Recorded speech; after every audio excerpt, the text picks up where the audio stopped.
Happy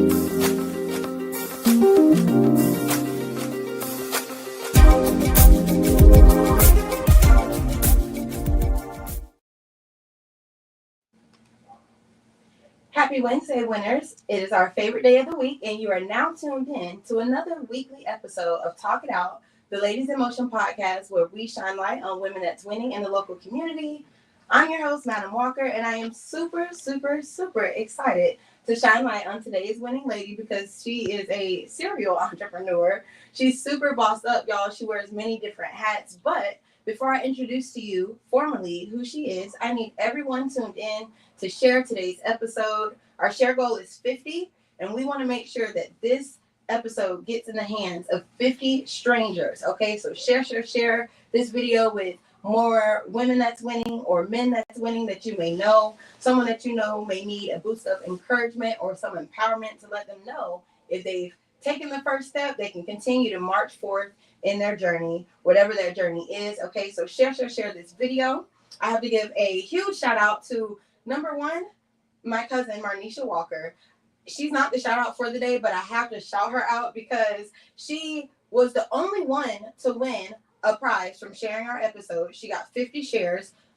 Aside from the first one, none of our sessions have received 50 shares. So she's the only one that's won something. So if you don't like free stuff, that's on you. But Marnisha liked free stuff, and she won this. She won her prize by sharing the episode. So tune in, share. Okay, because we want to give away gifts. So share this episode because again, you just never know who this will impact, inspire, or motivate to walk in their purpose. So that's the purpose of sharing, and sharing is free. Okay, so I want to give a shout out to my cousin, and I have to shout her out again to go into our next shout out, who is Shonda Kitchens, okay, who is also my cousin. I didn't know, I just found this out, okay. So I have a huge family on my mother's side and my dad's side, and Marnisha shared last week's episode, and because she did that, Shonda, seeing my last name, she said, I always click on people's page if I see something positive, and then I seen your last name and you said cuz, so I did my research and found out we're cousins, and it turns out she is a licensed esthetician here in Atlanta as well. She has her own salon, and it's called Complexion Skincare and Beauty. Okay, and she's also a marriage coach and author. Her husband and her have been married twice. They divorced and then got married again, so they've been very open about their story. So they also have the Kitchen's Table 2.0. So she's going to be featured on the podcast very soon, but I just have to give her a shout out because Marnisha, shout out to you for sharing. If it wasn't for her sharing, maybe it would have took me longer to even get in contact with my cousin, who's also a woman that's winning. So those are my shout outs for the day. I'm going to introduce our winning lady this week. I'm super excited, and we're going to see if she has anybody she'd like to shout out. But again, if you're just tuned in right now, I really do want you to share this episode. I know that this episode will bless you, okay, inspire you or motivate you, because the woman that is winning that we're interviewing today, we're going to get right into it. She has been making moves in the healthcare industry for a long time and very passionate about it. I seen that she was passionate about putting the care back in healthcare, so I'm super excited about that. She also wears many different hats, y'all. She's a wife. She's a mom of 3, and 2 of those are twins. Okay, so I'm super excited to just talk about it, y'all, because she's wearing multiple hats, but she's still walking in her purpose. She's still having her work, her events, okay, which we're going to talk about as well. And I'm just super excited. She's a life and empowerment and life alignment coach.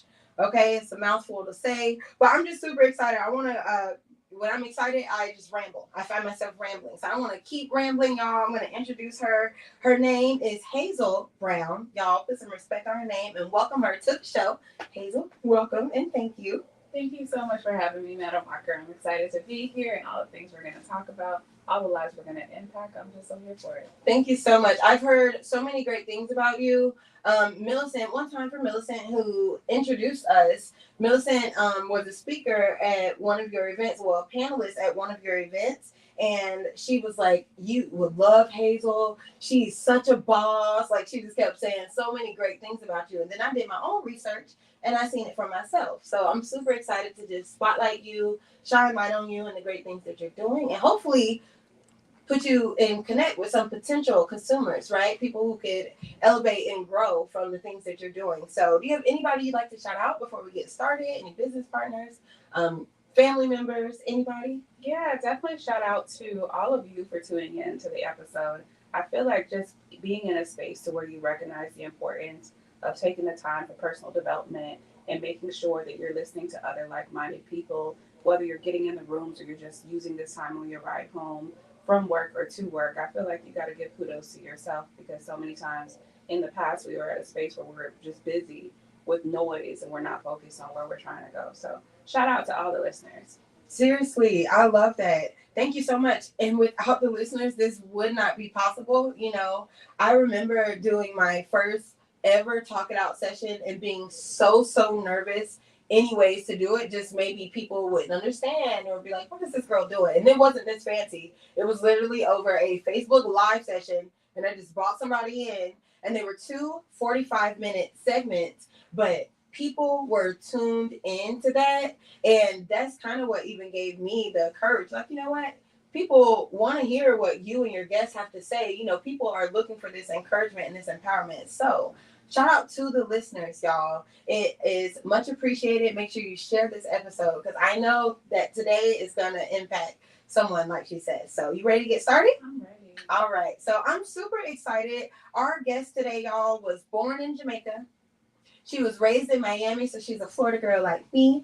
And I like to take these interviews just back to the very beginning of like adulthood. What was it that you saw yourself doing? Because you're in healthcare now, but was it always healthcare for you? Did you maybe start out with an interest in something else? And if so, what made you go to healthcare if that's the case? What did you first see yourself doing? Yeah, initially I had no idea. So I'm first generation to go to college. Okay. I just knew I didn't want to be poor. That's all I knew. Right, okay. And so in the process of recognizing that I needed to go to college, I said, you know what?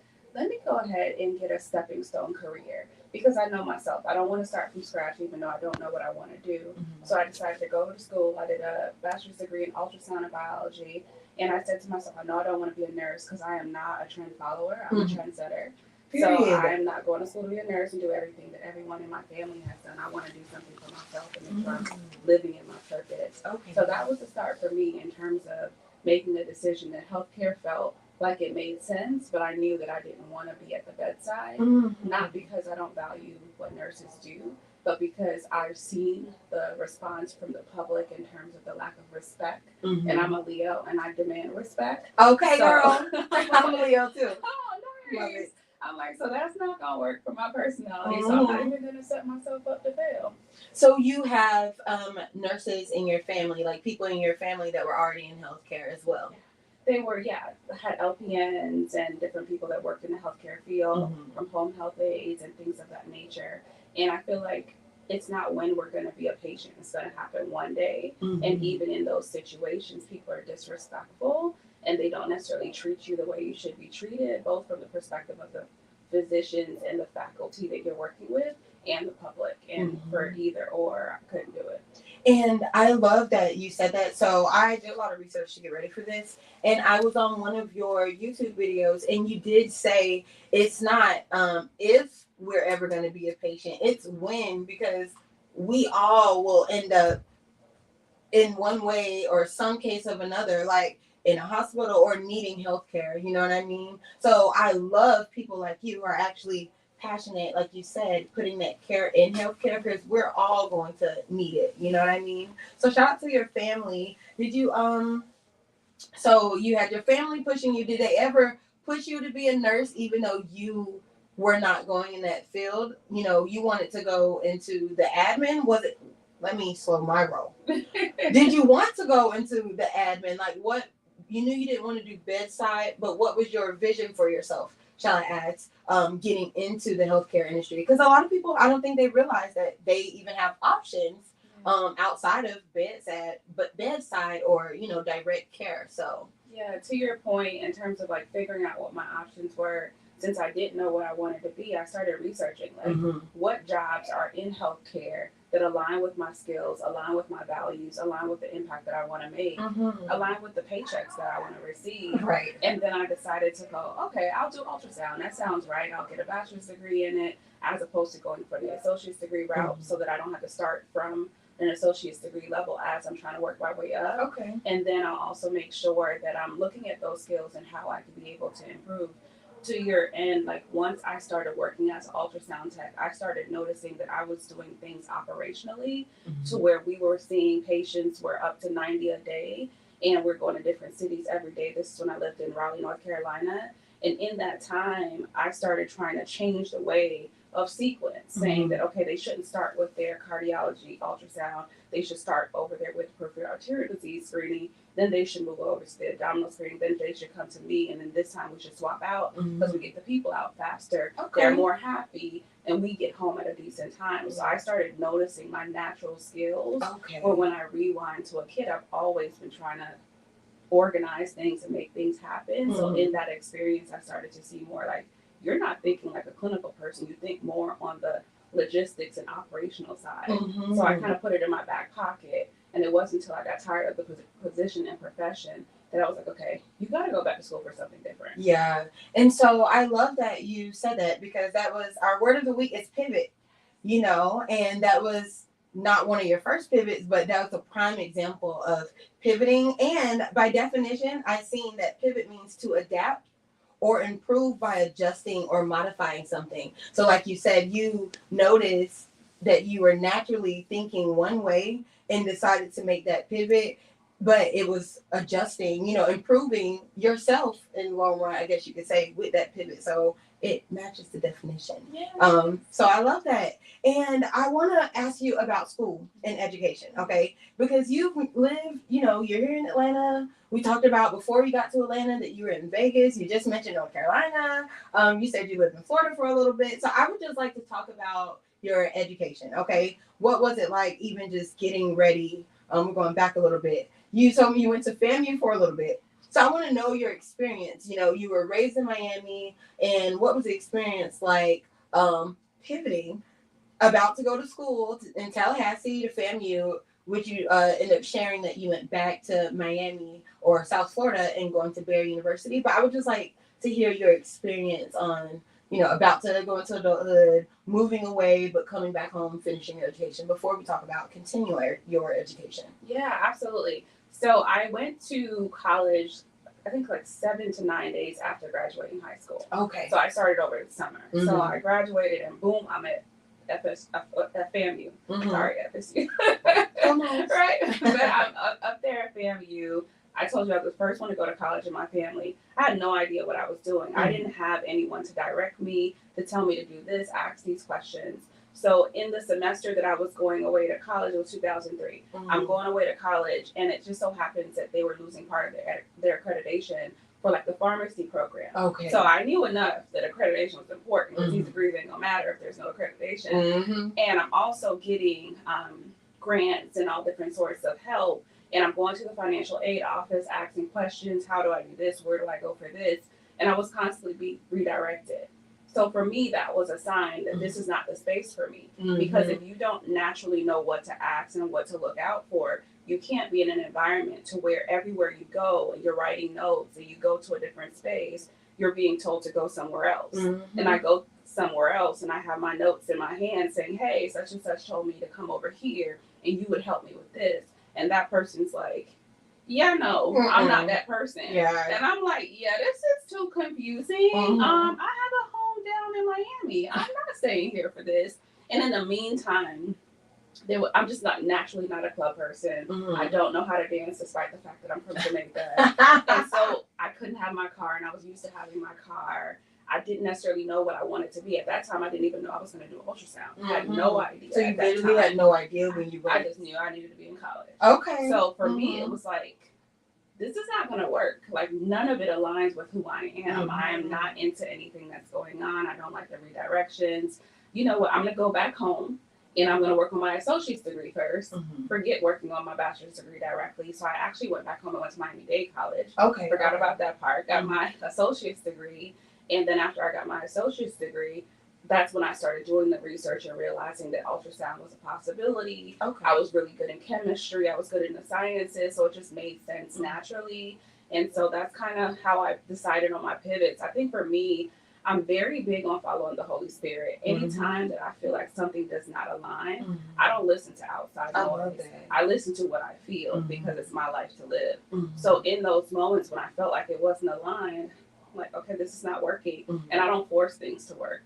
Like, I think there's discernment with knowing when you're giving up versus when you just don't fit. And I love that, you know, I was going to ask, when do you know when to like pivot, you know, because someone else just would have went through all that craziness, you know, and probably ended up at FAMU or at that school and it still does not benefit them. But you notice early, you know, like, you know what? This is causing too much for me to get in. It's not easy, you know. My pastor used to tell me when it's easy, it's of God, you know, because it just makes sense. It aligns perfectly. So that's good that you even noticed that. Would you say you've always been that person? Because it took me a while to walk in or trust my discernment, you know, trust, you know, my inkling of things. You know, it took me a while to get there. I'm just now in my 30s being like, you know what, I'm in prayer about it, and if like I can spot it from a mile away now, you know, opposed to, you know, you probably have already always had this gift. Tell me about that. Like, have you always had the discernment or the ability to recognize when something isn't for you and pivot, walk away? Like, what has that been like for you? Yeah, I feel like we all naturally have the ability to know when something is right or wrong for us. I think it's just about whether or not our relationship with the Holy Spirit or ourselves is strong enough to trust it. I think that's the part. It's like you feel what you feel, and then you're like, no, they're a nice person, it seems like. Or no, like everyone's doing that, it seems like. Or there's nothing really wrong with this. Like, why am I acting like that? So you learn to stop second guessing yourself, and you learn to recognize, like, I don't learn too many lessons along the way. All right. From second guessing myself. I'm not doing that no more. No more. It's the thing about patterns. I always say, like, with patterns, this is my favorite example. Like counting by twos. 2, 4, 6, 8. We know that the next number is 10 because the pattern has been the same. We're counting by twos this whole time. So, like, when you're recognizing a pattern, this put this in perspective for me.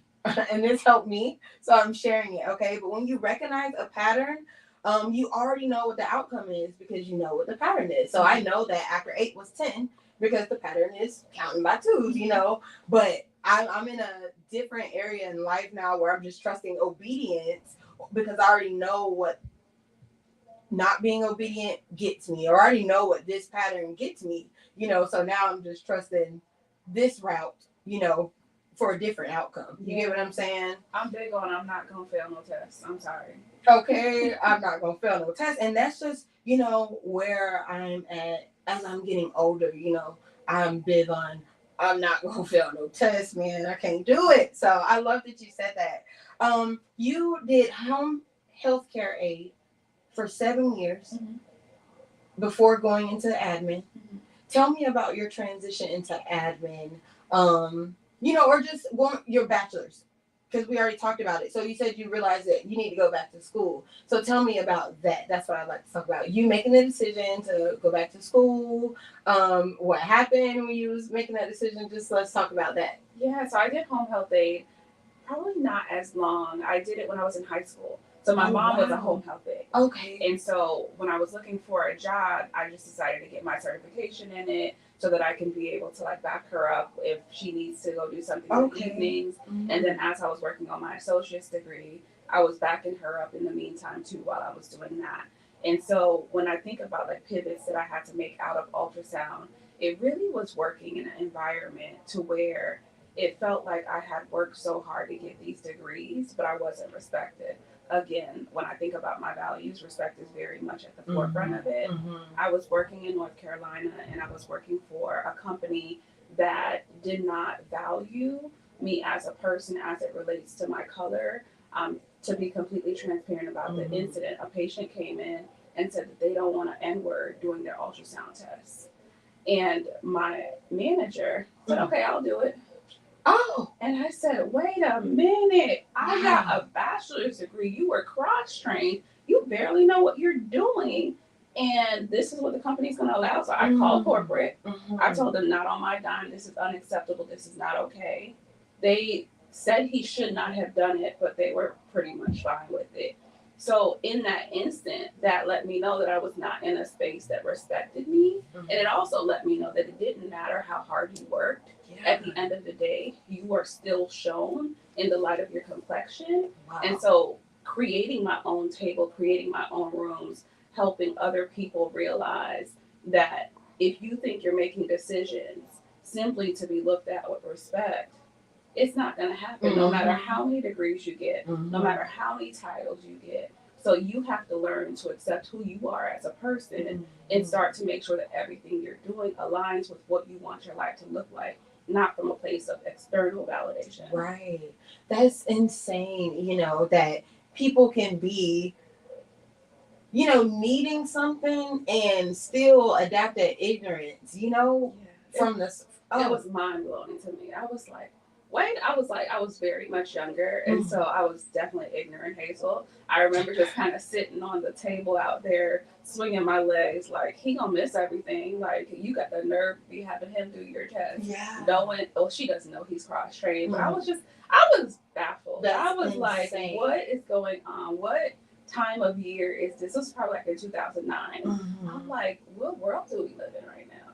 And what was the journey of getting your master's like? Because you end up getting pregnant. I did. While you were in school. While I was in school. With your twins? With my twins, yeah. So I actually, with my oldest daughter, I was in ultrasound school, got pregnant my last semester. Okay. Almost passed away.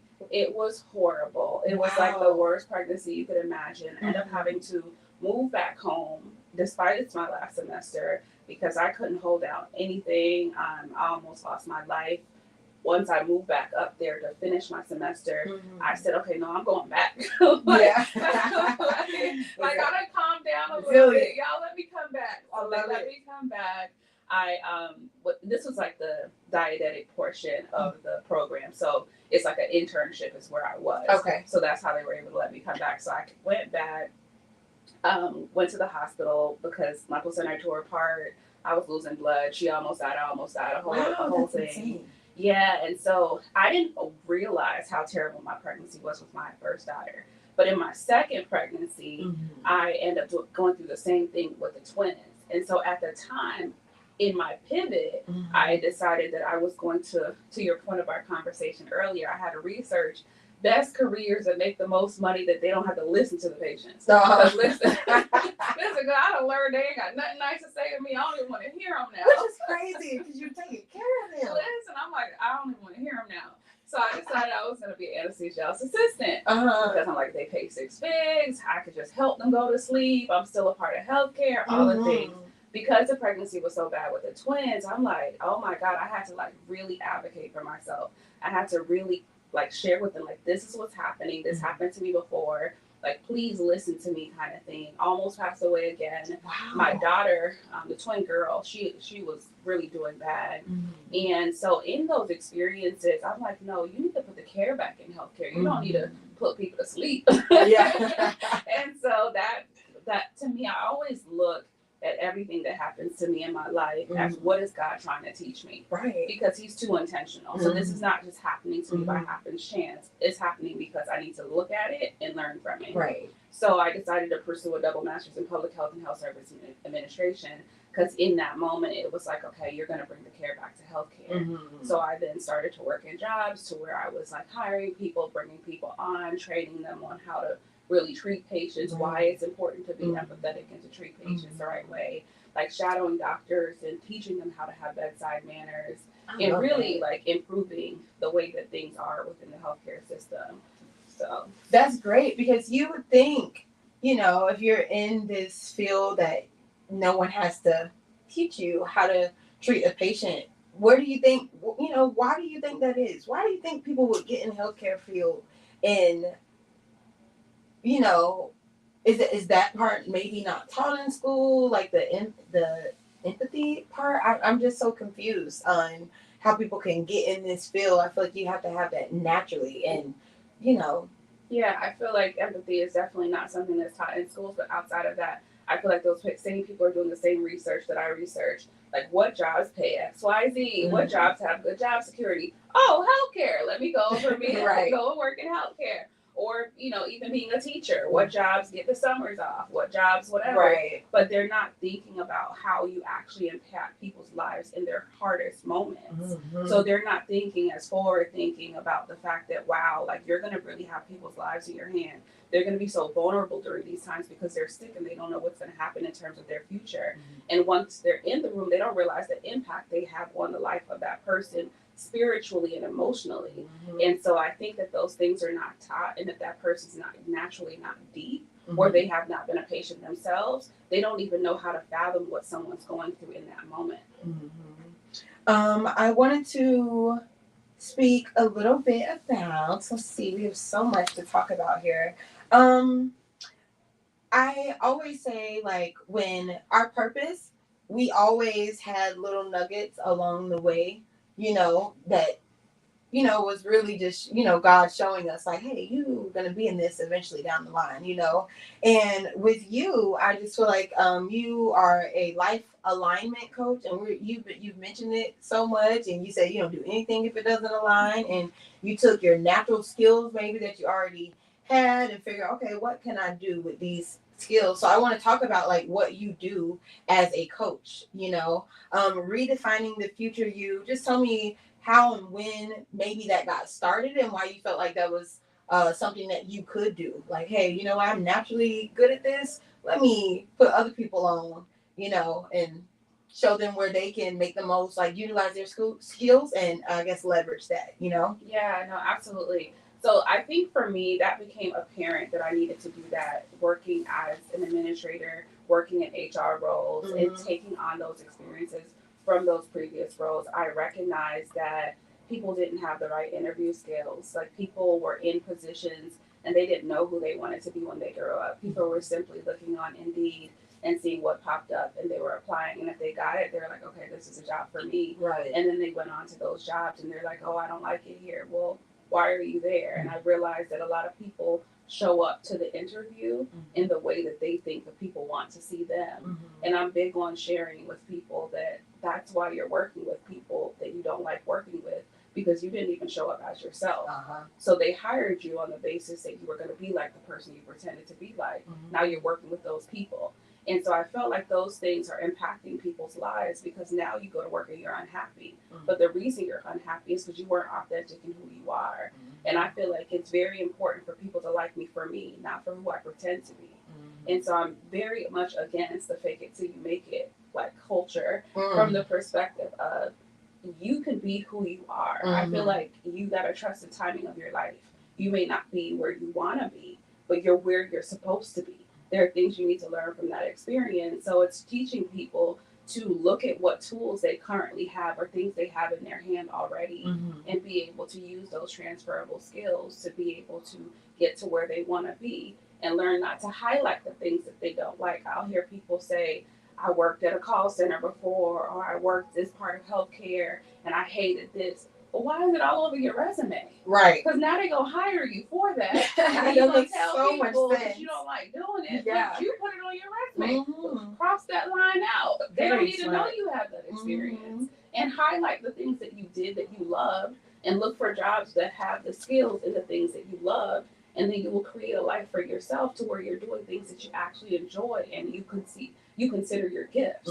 And so that to me is a big part of making sure that I'm helping people create their lives holistically, looking at everything and making sure that the time that we're spending at work, we actually enjoy what we're doing. Right. And we're also thinking long term in terms of what are these skills going to teach me, so that it can help me get to where I'm trying to go, as opposed to just picking up a job that really doesn't provide the value that you need and the tools that you need to get to where you're trying to go.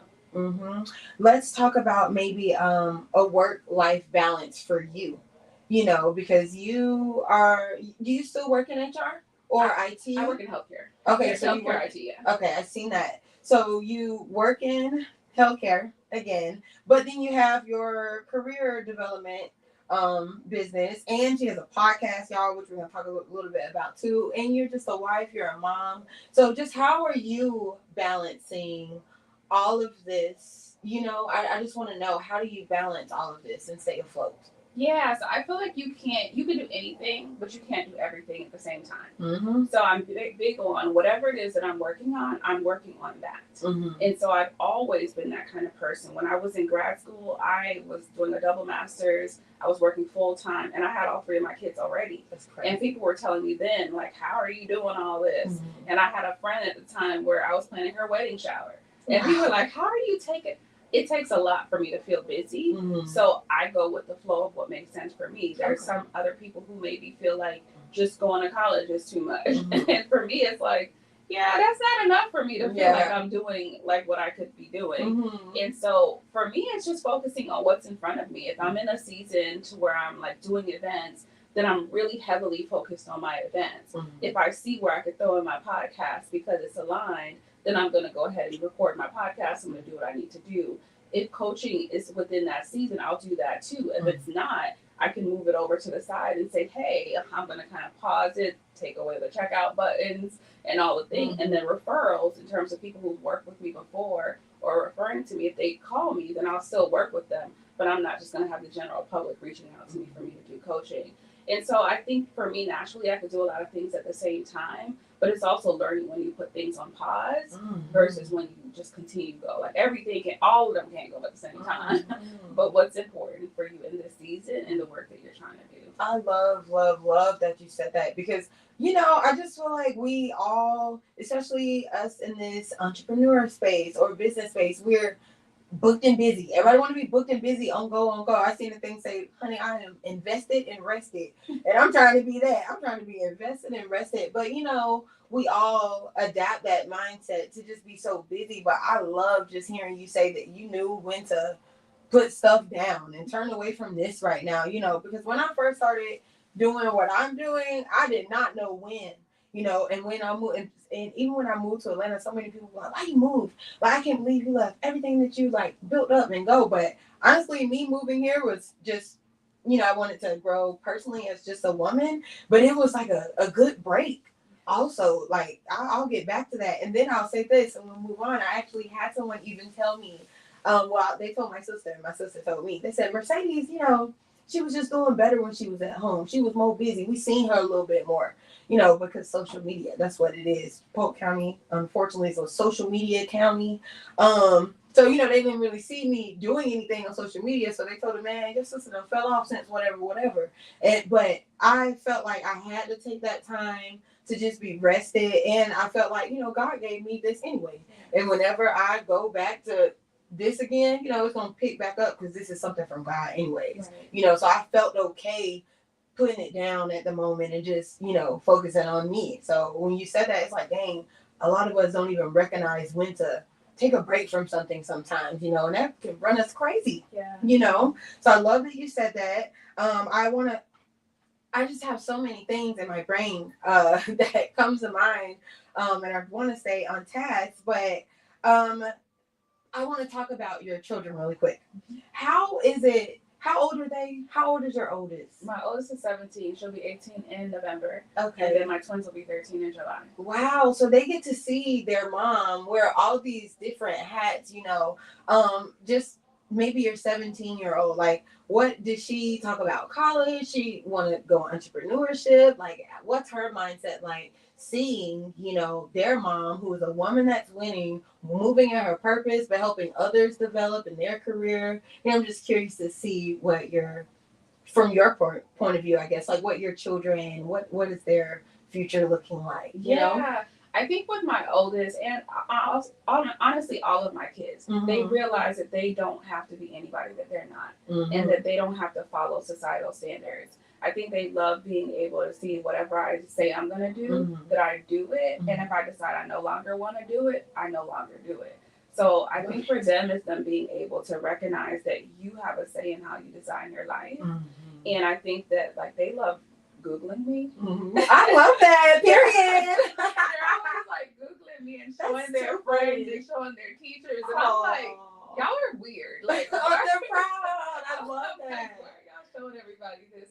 Like, that should not even be a topic between y'all and y'all teachers. Right. Or whatever. I love And that. I think with my oldest, she's still trying to figure it out. She's at the space where she doesn't know exactly what she wants to do, but she's also starting to recognize that whatever that looks like for her, that she's going to be supported. And so I think that that's different for me, because when I was 17, I told you I went away to college when I was 17. Her being born in November, like, she has a whole nother year. But outside of that, it's also recognizing that I see makeup artists get paid more than people with all these degrees.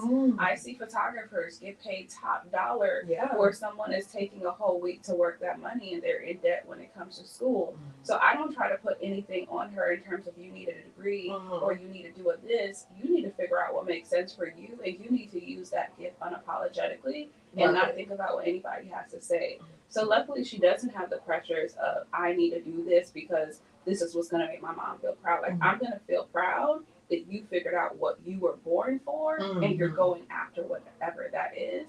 And I'm going to fully get behind you to help you rise whenever you figure out what that is. I love that. Listen, I see why they're so proud. I really do see why they're so proud. Even just to have the support and not that pressure of, oh, you need to figure out. You know, I know people that have went to school just because, though, their mom was just on their butt about it. Like, oh, no, you're getting out this house, you know? So for you to just let her know, like, you're supported either way because you want her to be successful, you know? So I absolutely love that. They got a great blueprint. And I just want to use this to go into your Give Me the Strategy, your Career Accelerated course. Tell us about that, because I think it's great that you naturally do this, but now you get to do this and help others, get on track. So just tell me about the course. If people were to take this course, what can they expect to get from this course? Why did you put this course together? And do you believe that this course actually works? Yeah, absolutely. So maybe about 3-4 years ago, I started doing more of a holistic career accelerator program, to where I was bringing on a group of people and we walked through the entire course and I was able to provide them a lot of guidance. That program within itself cost a lot more money, and I recognized not enough people were able to afford the program. And so I decided to create the course so that as someone is trying to pivot in their career and trying to make decisions about what they want their future to look like, they will have something that will walk them through figuring out who they are, figuring out what they want, figuring out what their skills are, figuring out how to write a resume, figuring out how to job hunt, figuring out how to interview prep, figuring out how to level up and position themselves on LinkedIn, and really being able to have everything from point A to point Z, I guess you will, to be able to make that pivot. I feel like there's too many things online that you got to buy this and then buy this and upgrade to this. And listen, I'm not taking you through no maze. And I honestly don't want you to have to come back to me unless it's for something that you've leveled up from. So for me, the career course is really good because of the fact that it gives you everything you need all within that framework. If you need to talk to me for 30-45 minutes, we can do that to answer any questions, but I'm not stringing you along. I want you to get to the next level, and it's created to help people get to the next level. All right, now, love that. Y'all, if you listen and you're trying to get to the next level, if you're feeling stuck or stagnant, do not settle, okay? Reach out to my girl, Hazel Brown, and she will take you to the next level. I love that because you were truly purposed to do it. Even in your own life, you're like, I'm naturally good at this, and this is what I'm going to do. I love that because the proof is in the pudding, with you. So I want to talk about your workplace therapy events. Okay, I want to first talk about Call for More, because that, just kind of passed. And Millicent, that's who I know. She was a panelist there. And Jasmine Orr, super boss, love them, were there. So just tell me, what was that event about? And what are these workplace therapy events? What are they all about? And why did you start having them? Yeah, so workplace therapy is all about finding your place in who you are, and not in what you do for work.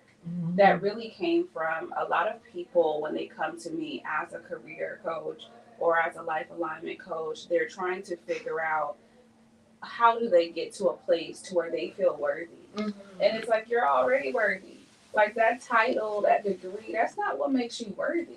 So it's trying to move away from societal standards of, this is what I need to do to be enough, and realizing that you are enough. And what do you really want your life to look like? And so workplace therapy to me is a place where people are able to come and feel heard, they're able to feel seen, they're able to feel valued, and they're able to stretch. They're able to see that if I want to do X, Y, Z, I can do it because that representation is in the room. And those people in the room are also very authentic. They're very heart centered. They're very faith driven. So they're not trying to sell you anything either. If they have the knowledge for whatever it is that they're doing, for how to up level your podcast, how to help you create events, how to start a real estate business, how to do whatever it is that you're trying to do, they're in the room. From it comes to doctors, the lawyers, everybody, they're all in the room because they've all followed societal standards already. And they've all come to a place where they're like, this ain't it. And they're looking for what's it and being free to have those conversations because if they're having the conversations out in the world, they're getting people to tell them, girl, you're doing good. What's wrong? Like, what are you talking about? Right. But they know what their gifts are. They know they're not doing what it is that they were put here to do. So you're able to openly say, like, yeah, I did all these things, but I'm nowhere near what I know I'm capable of doing. And the people in the room are able to say, hey, I know such and such. Let me plug you in. I know such and such. Let's do this. Or, girl, I'm doing the same thing. Let's do it together. And it's not a, you can't sit with us. It's not a, oh, we're in this group together, y'all ain't a part of it. Because I've been to those events. And so for me, it was very important to create a table where people could feel like, man, like there are other good people out here. Right. There are other people out here that are rooting for me too. And that was super important because my mom was my biggest rooter. She passed in June of 2022. So I wanted to create a space to where it's everyone in the room are rooters. I love that. You know, just being a true girl's girl, you know, and not just for social media, because we do see those people who is so weird that just hop on. Maybe I have been seeing this. I hate to even say this, but the women empowerment trains, and they're not really, you know, living like that. So to be, you know, that's what Ladies in Motion, and I see this what your brand is like about just putting like-minded people who are authentic and, you know, truly walk it like they talk it. That's what I call it, you know, because it's hard out here. Yeah, it's like we're not putting on no show. No. And I think truly in seeing my mom pass, that really opened my eyes to who we putting on for. Listen, I'm naturally a Leo, so I really don't care anyway. Right. But that just really opened my eyes more. Like, what are we pretending to do this or that for? Right. Like, who are we pretending for? These people don't care. So it's like, figure out what you want and who you are and create the life that makes sense for you unapologetically. Let's talk about your event in Vegas, because I love that you're having this event coming up in Vegas. It's going to be October the 11th in Vegas, so we got some time. But just tell me about that event, what we can expect, you know, what are you going to be doing there? What was Vegas like? You know, share with them, because I learned before this, y'all, that before living in Atlanta, she came from Vegas. So when I was seeing you promote this event in Vegas, I'm like, dang, what you know in Vegas? Like, what you know? You know, turns out you was there. So let's tell me about this event, and why it's special to you, and what people can expect if they were to go. Yeah, absolutely. So I'm always trying to up-level myself. And so I don't just try to up-level other people. And so for me, the event in Vegas on October 11th. It's going to be a 2-day event, actually. Okay. So it's going to start on October 10th for dinner, and we'll have like conversations as it relates to panels, talking through relationships. And so we'll have relationships as it relates to our relationship with ourselves and choosing you, essentially. And we'll move into panel discussions with couples that are kind of sharing how they're able to make their marriages work. Okay. As well as people who've divorced and have moved on to other marriages to where they feel good. October 10th is World Mental Health Day. So it's very important to me to have those conversations, because a big part of what we perceive as what we're capable of is the people that we have in our lives. And so being able to showcase the relationships and what it looks like to choose you and to have those conversations openly, as well as what healthy relationships look like in marriage, as well as women who divorce and remarry. It also helps women who want to divorce, but they're scared that they'll never find love again. Right. It helps women who are looking to get married, but they're scared that some marriages just look like it's good and it's not. They're also able to have people who've chosen themselves and are single, and to show that I can thrive and be happy in choosing myself. So it's important for me on October 10th to have those real conversations while having a good time. And then moving outside of October 11th, I keep mixing up the dates. October 10th for me is very important because it's really creating more of a comprehensive experience. So I had Call for More was on January 11th in Vegas this year. And then March 8th, we did Call for More here in Atlanta. So Call for More in October is more comprehensive to where I have a real estate investor that's going to be teaching people how to invest without having a lot of bank in their pockets. And it's no selling from the stage to where, oh my goodness, you got to buy this after you're done. It's no, when you leave, you'll know what you need to do to be able to start that path to be able to start investing in real estate. And she owns 28 doors. So she knows. So she knows what she's talking about. You're hearing it from the source. You're hearing it from the source. And she started from the bottom and now she's here. So I like to bring on people that they've had to put in the work to get there so that they can relate to the mindset of what people are going through on the journey of getting there. Because I feel like that's how you help people get unstuck. If you've already had it and you tell somebody how to get there, you don't know what stop signs are going to have them drop on the ground and say, God, forget it, I can't do it. Yeah. So they have to be able to have the know-how to be able to say, hey, when you get here, it's going to get real hard because it's going to look like I don't know how it's going to happen. But trust me, keep your head down, start talking to these people, start networking, start doing this, and that'll help you get to where you need to be. And I feel like that's where people get stuck. Too many people are selling things in terms of like, oh my goodness, like these are the 7 strategies. People don't get stuck on the 7 strategies. People stuck when they're in the tunnel and it's dark and they know God told them to do something, but it's so much harder than they expected for it to be. It's taking way longer than they thought it would be. That's where they get stuck. That's when they get stuck. So it's like, I like my events to provide the mindset shifts that people actually need to get to the next level. They can go to ChatGPT and find out what to do in terms of strategy. Yeah. They need to know the human side that ChatGPT does not know. So that's what they can expect. An event that covers like everything. I love that. Like I've had events to where we teach people how to do makeup. We talk about all the things like the Call for More Atlanta.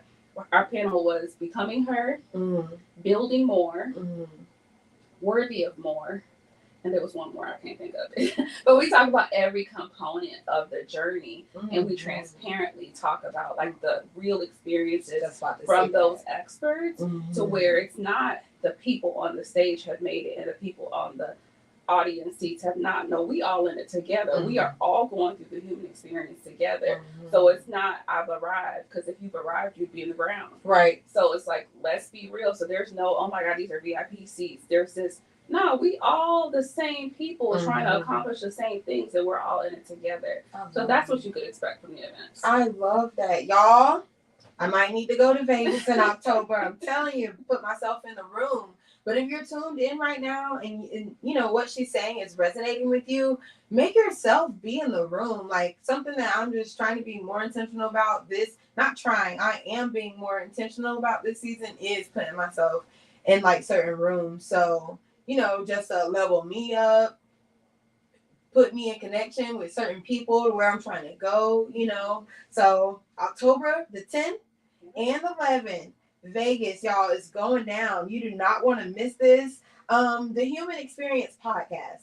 I would like to talk about that because you talk a lot about, you know, just real conversations and, you know, relationships and being authentic. And it was 63 out of 100 personal development podcasts. So tell me about this podcast. You know, what do you talk about? Where can you listen to this at? You know, tell us about that, how that came about. Yeah, so they could definitely just go to itsthehumanexperience.com or search It's the Human Experience on any podcast streaming platform.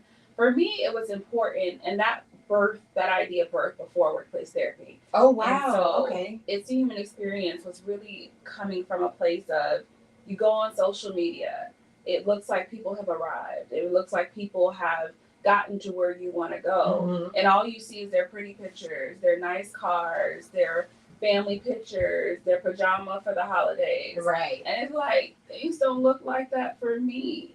And then when you think about it, it doesn't look like that for them either. They got dolled up, was on the brink of getting a divorce 30 minutes before that picture, and you over there comparing yourself to something to where that person's not fulfilled, they're not happy, it looks like they have it together. You actually like your husband and kids, y'all just don't look glammed up. are you gonna trade? Mm-hmm, Like, is that what you want to do? Social media. Listen, and so it's really creating a space where we're having authentic conversations about what the process looks like. Yeah. Because the process is where we get stuck. So how can we talk openly about the things that happen on the journey to where we're not hiding behind social media and worried more about our brands, but we're worried about our souls and our spirits in terms of how we feel along the way. Clock that. So that's what they do. Clock that. Clock that, baby. That's what's important. You know, that's what's important. You know, a friend of mine passed away not so long ago, and one of our last conversations though was talking about not going outside. And to me, going outside is encountering death, and you didn't, you know, live in your purpose, walk in your purpose. You didn't get out what God gave it, you know, to you to get out. You didn't put that out, you know. So I just love that you said that, because truly that's what's important, you know, our souls, and you know, that's what's important. And a lot of people, you know, maybe I won't say a lot of people, but maybe we just lose sight of that in this world that's so AI and just social media. You know, this generation is make it seem like that social media stuff is important, but people need to hear the real. People need to hear these real conversations, and know that, you know, it is life beyond this earth. For sure. You know, so what we doing to prepare for that? You know what I mean? I'm big on, if I'm gonna live, I'm gonna live.